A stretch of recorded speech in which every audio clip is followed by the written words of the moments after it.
Дәл бүгін журналистика факультетінде студенттік декан сайлауы өтіп жатыр. Дауыс беруге бірінші, екінші, үшінші, төртінші курс студенттерінің барлығы қатысып жатыр. Сайлауға түсушілер Нұрмұхамед Райымбек және Тұрғанбек Бағлан. Екі үміткерде сен тұр, мен атайын, или мен атайын, сен күте тұрсай. Үміткерлер өз-өздеріне сенімді, қызметтеріне адал, істеріне тиянақты деп ойлаймыз. Ал экс-студент-декан Аружан әпкенің сайлау жайлы ойы қандай екен? Интервью беріп жатыр? Ага, интервью. Ана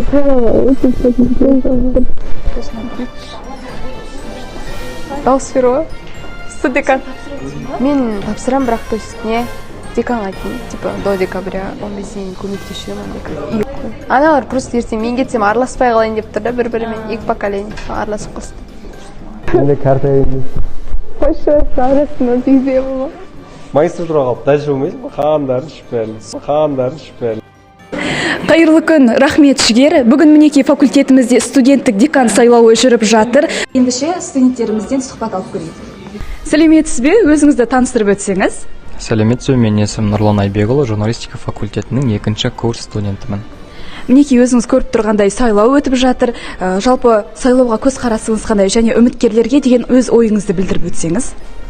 Сайлау өте жақсы, әділ түрде өтіп жатыр деген сенімдемін. Үміткерлер өзінің еңбектеріне сай, алдағы уақытта жұмыс істейді деген сенімдемін. Ұтқан адам төзім берсін ол кісіге. Рахмет. Келесі студентімізден сұхбат алып көрейік. Есіміңізді атап өтсеңіз. Саламатсыз ба? Мен аты-жөнім Қайратұлы Әлімжан. Мынау студенттік декан сайлауына көзқарасыңыз қандай? Өте күшті, тамаша, керемет. Осындай болу керек, қолдаймыз. Былтырда болды, енді білмеймін нақты қандай істермен айналысатын әлі танысып өтпедім, бірақ мен ойлаймын міндетті түрде бәрі жақсы болады.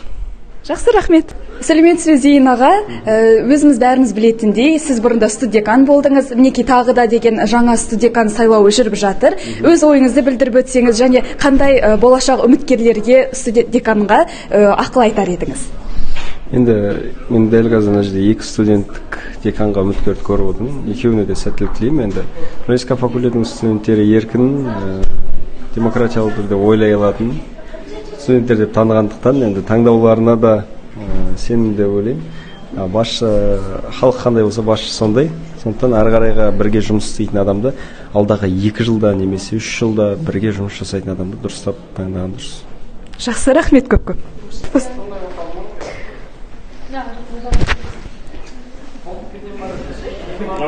Құрметті журналистика факультетінің барша студенттері, сіздерді студенттік деканның сайлауына дауыс беруге шақырамыз.